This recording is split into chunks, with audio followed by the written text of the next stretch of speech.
Danes bom naredil analizo na 3 potencialnih parih in sicer na enournem časovnem intervalu. Prvi par je CAD-JEN. Lahko vidimo, da je cena v padajočem trendu in je naredila support.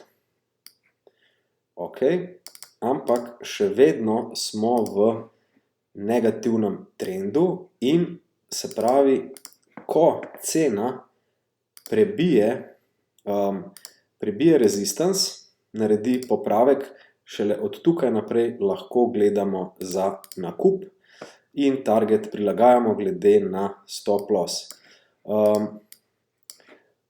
Boljša opcija je pa, če cena prebije support, naredi popravek in potem nadaljuje v smeri glavnega trenda. Naslednji par je evro-dolar, prav tako na enournem časovnem intervalu. Vidimo močen padec in trenutno je cena v rangeu. Se pravi, odbija se od supporta in rezistansa. Zdaj, kako bi ta trade trgovali? Trgovali bi ga od rezistansa in target bi imeli pri supportu. To je ena opcija. Druga opcija je pa, da cena prebije resistance, naredi popravek in potem imamo dober target, se pravi pri ceni, kjer se je zgodil močen padec.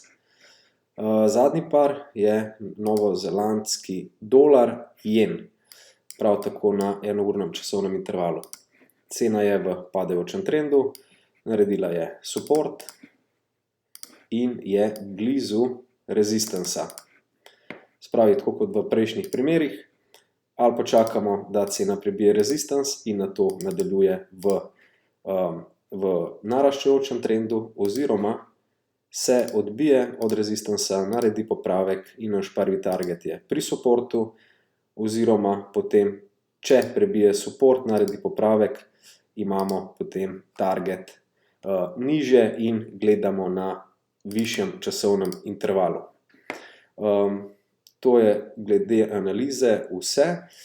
Za bolj podrobne vhode, targete in več različnih tradov pa se pridružite našemu trading roomu, link je pod videom.